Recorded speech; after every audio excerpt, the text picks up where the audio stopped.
Hi, it's Sarah. Brooke and I are taking a short break from recording new episodes to catch up on our reading lists and plan for the next season of Clued in Mystery. While we're off, we are re-releasing a few of our favorite episodes. We hope you enjoy.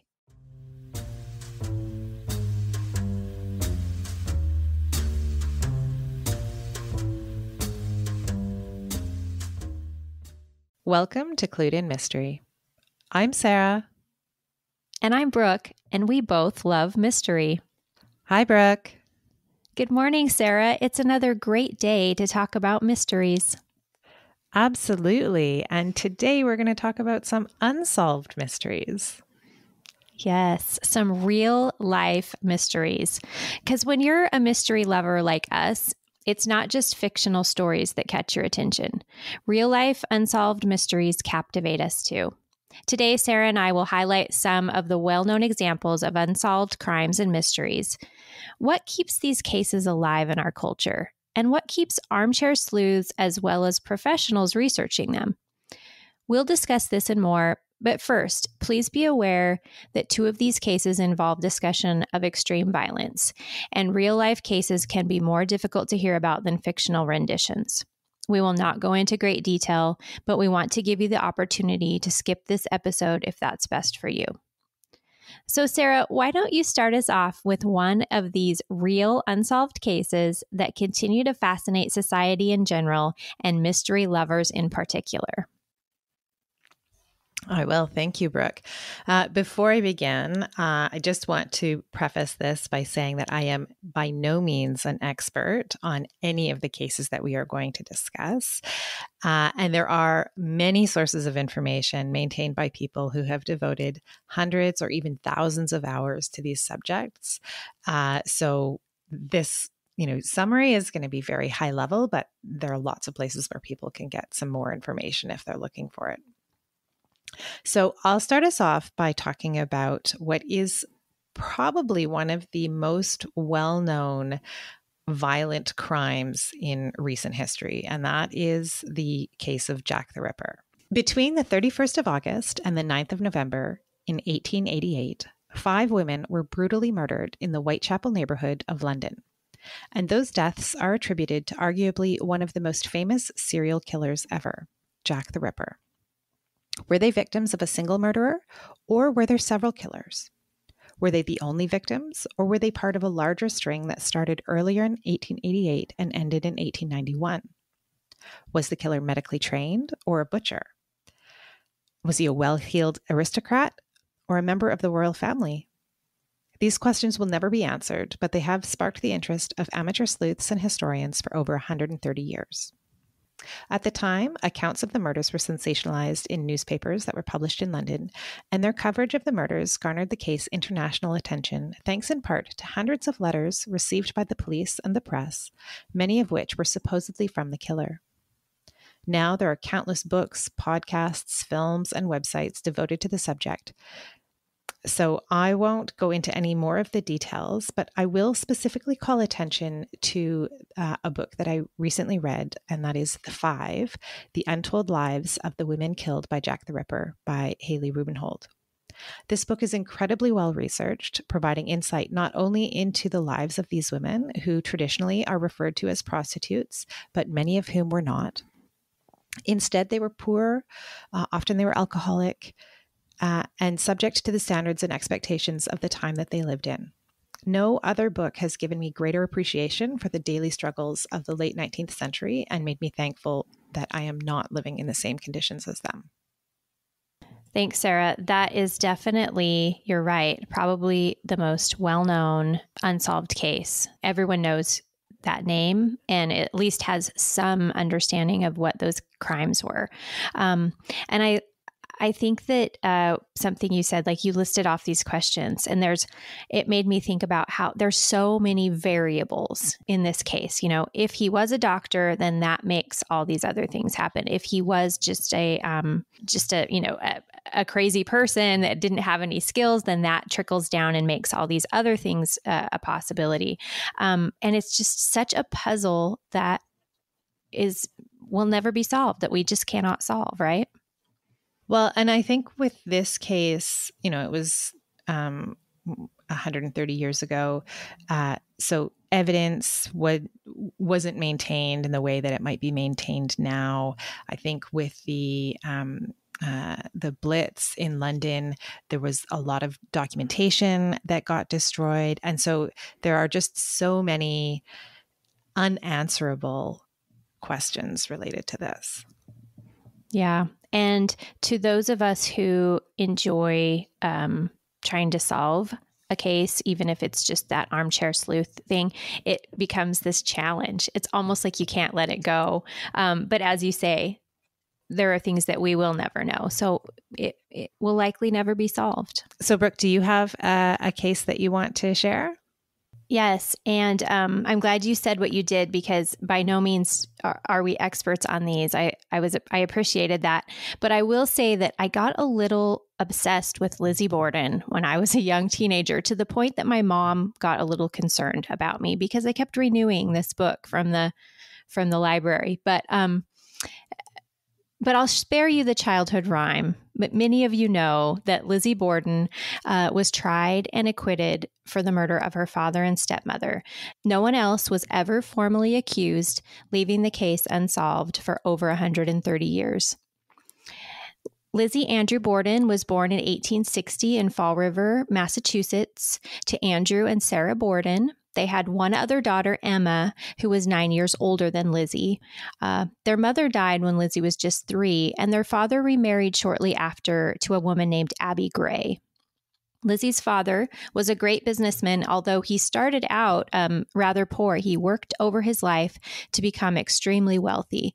And at the time of his death, his estate is estimated to be worth $9.6 million in today's US dollars. As young adults, Lizzie and Emma still lived at home with their parents and were very involved in the community. They taught Sunday school, they served on various boards and projects.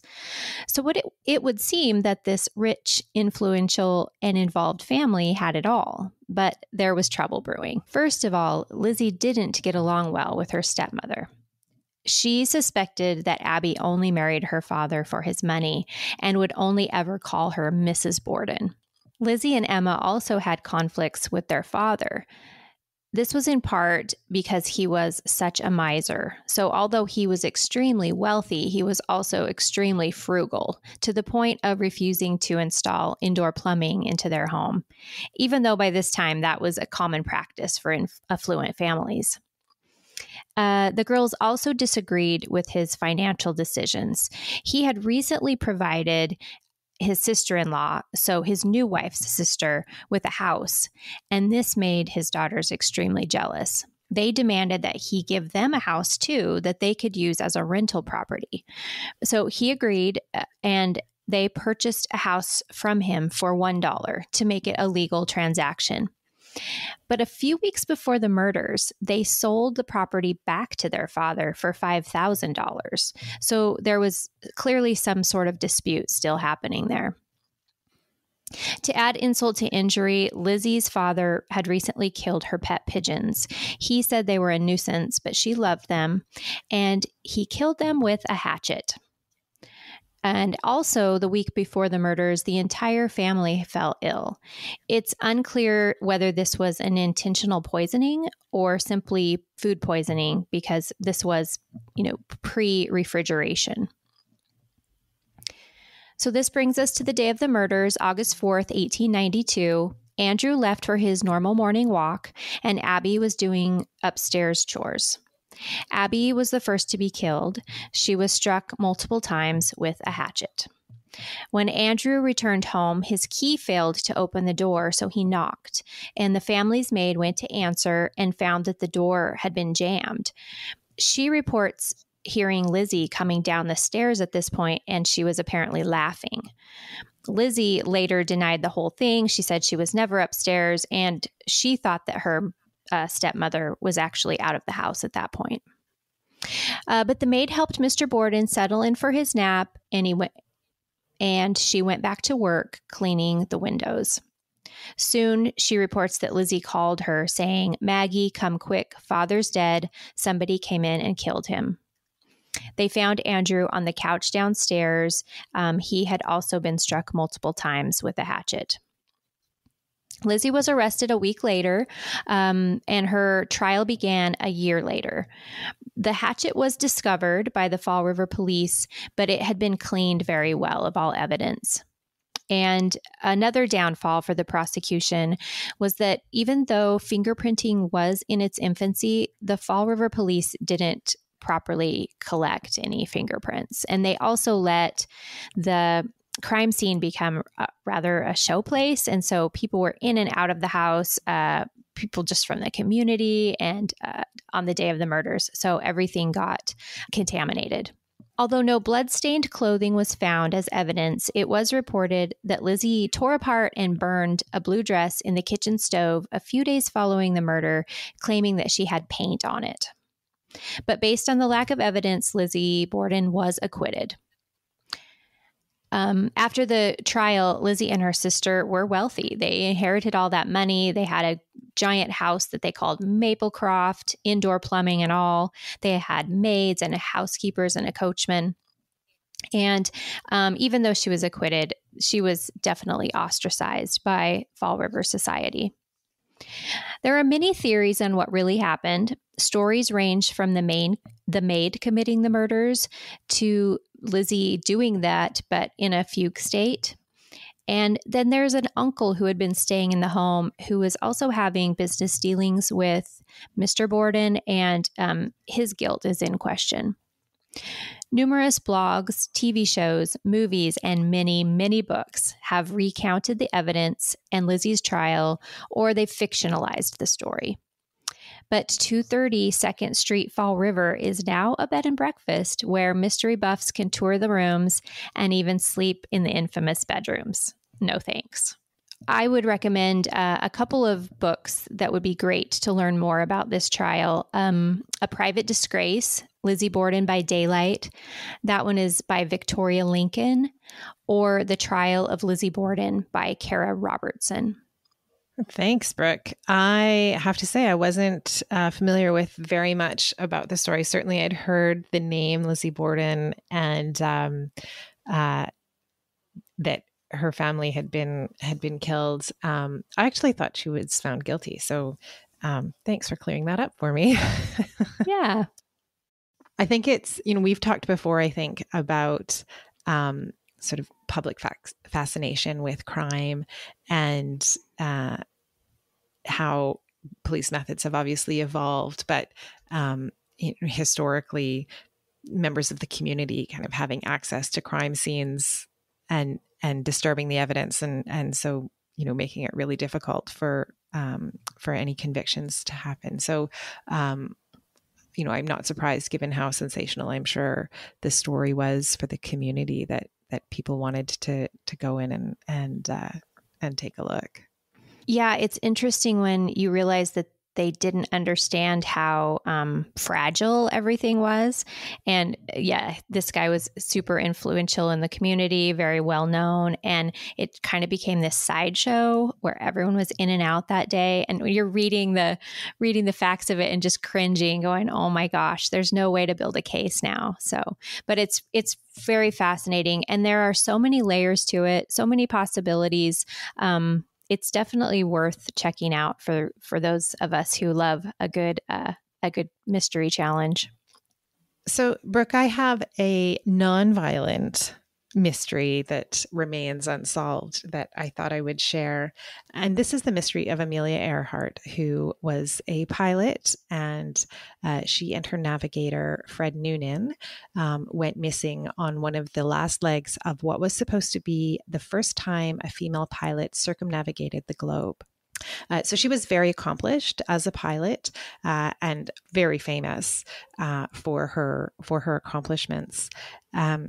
But despite extensive searching, there have been no confirmed sightings of Earhart, her navigator, or the plane since July 2nd, 1937. Her disappearance sparked several theories. Did her plane crash and sink? Did she land on a different island and die as a castaway? Was she actually a government spy and crashed on the Marshall Islands only to be captured by the Japanese? Or was the crash fictional and used as a ruse to facilitate government spying? Or was the flight successful and she was just so tired of her fame that she abandoned the public eye to become a housewife? The truth will never be known, but searchers, as the passionate community of people who seek the answers, will continue in their quest. In learning a little bit more about her, I discovered that in addition to her flying firsts, she worked as a social worker. She was a fierce advocate for women's rights. And because of her celebrity status, her name was attached to different goods, much like we see celebrity endorsements happening, continue to happen now.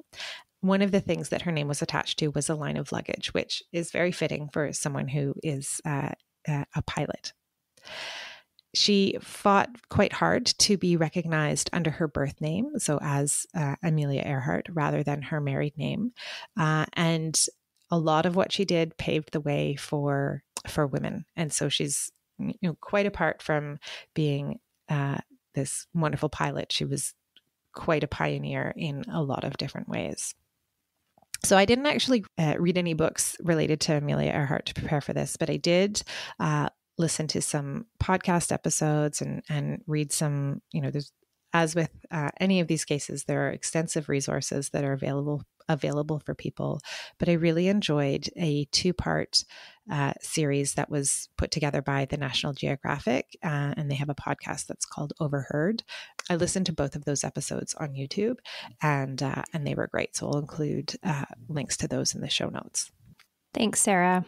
Yeah, she is one of my heroes, I think. I just think that she's such a fascinating woman, and then it's so tragic the way that it ended, because she was on this flight that was going to even make her more of a celebrity, I guess, this huge accomplishment. And it's just one of those situations that just is so heart-wrenching, I think. And because she was so famous already, it really has kept this alive, because we know that, especially in that day and age, there were planes going down, people were dying in plane crashes or lost at sea and things. But because she was such a celebrity, that's kept this alive for us and kept us wondering what happened all these years. Well, and I do wonder if, because her plane crashed, that is what has kept her name as something that people know. Because, as you say, there were lots of pilots, lots of people who were attempting these firsts, because aviation was really just in its infancy. And I can think of the Wright brothers, who were the first to fly in a plane, and Amelia Earhart. And they're probably the only names that I know from aviation history. And I wonder if part of the reason that her name is so well known is because her plane crashed. Yeah, that is actually a great point, Sarah, isn't it? When some tragedy happens, or it doesn't necessarily have to be tragic, but an ending or an event that then solidifies it. Because we talk all the time about maybe mystery authors that have been lost to history for whatever reason. But these kind of events then just kind of cement them in our cultural memory. And I would say I agree with you, the Wright brothers, Amelia Earhart, and then Charles Lindbergh, but also because he had a tragic thing happen to his family. It's unfortunate that's what makes us remember these people. Exactly. Well, I'm going to share lastly another nonviolent crime, but just as fascinating.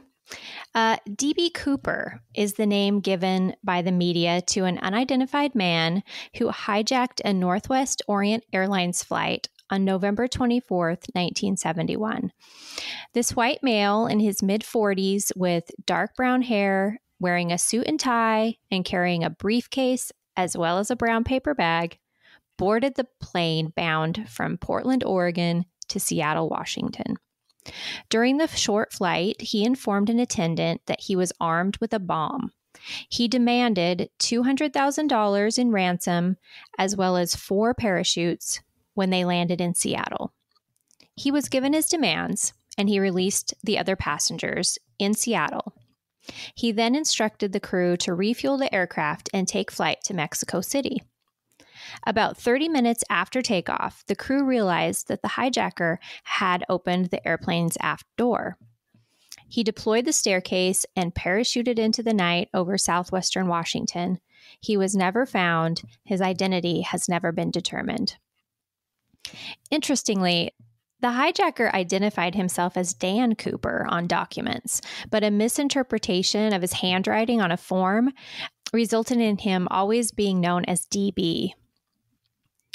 In 1980, a small amount of the ransom money was found on the banks of the Columbia River, and this renewed public interest in the case.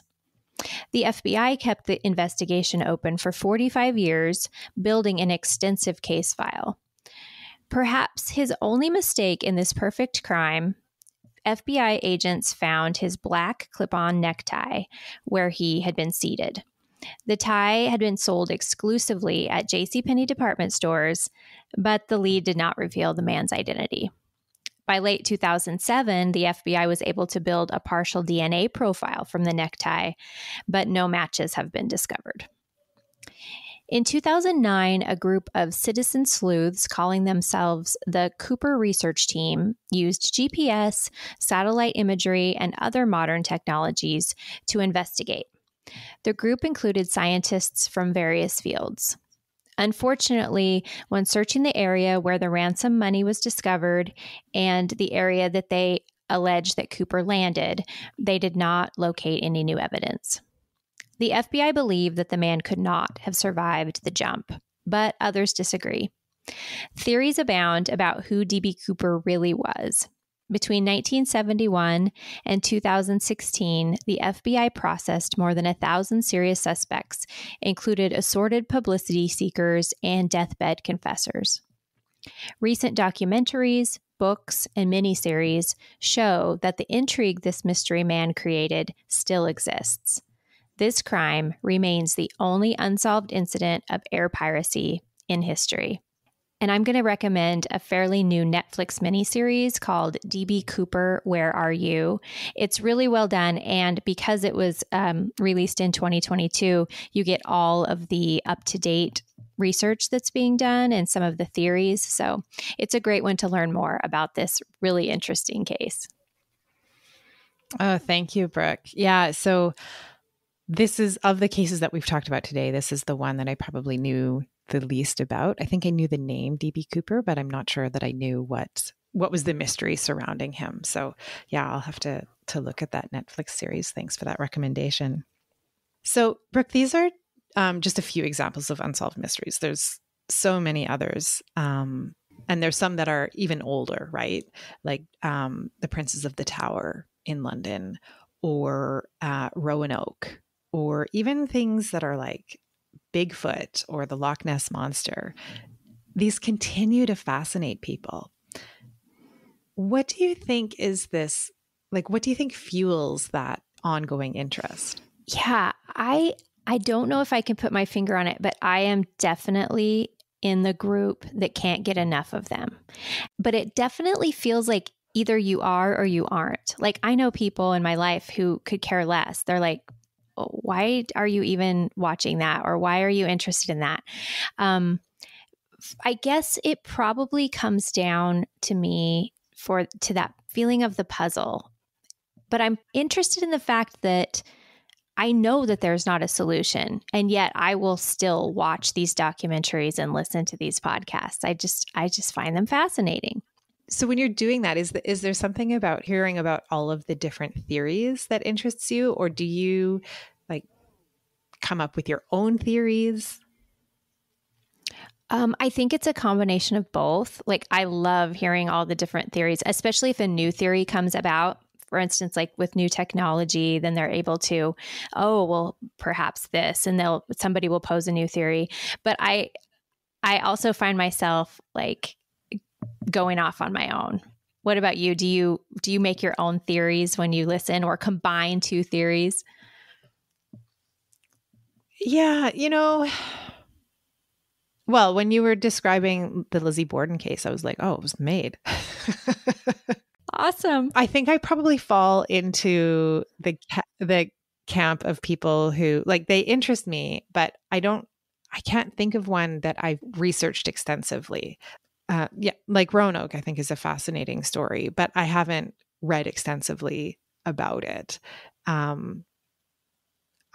I don't know. I think it's really interesting how even if you're not super interested in coming to an answer, a lot of these mysteries are just woven into our cultural fabric, right? People know about them, even if they haven't spent a lot of time researching them.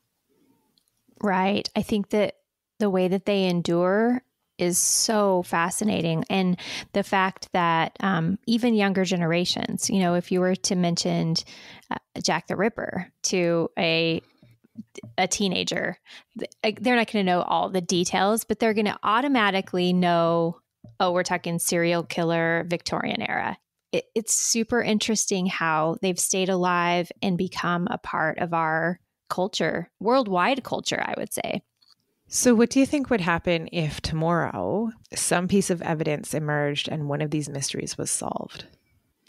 I think that you would have, because this plays on the fact that there's a part of us that doesn't really want the answer. We like the game as much as we are searching for an answer. So I think you'd have a big rise up of like the counterpoints, like people disputing it for whatever reason.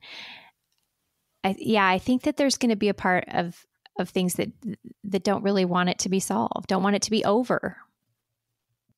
I think I agree. I think there's always going to be people who just won't accept that that's the solution, and will continue to dispute that the mystery has been solved. Mm-hmm. Mm-hmm. Well, Sarah, this has been so much fun. And as you say, there are many more of these real life unsolved mysteries. I'm with you. Roanoke has always fascinated me. So, you know, maybe there is another real life mystery episode coming in the future. Well, I'd love to hear what our listeners, if they've got any real life mysteries that are unsolved that they're really interested in. Oh, yes. Let's get some suggestions. I like that. So send us your suggestions of the real life mysteries that have always fascinated you. But for today, thanks for joining us on Clued in Mystery. I'm Brooke. And I'm Sarah, and we both love mystery.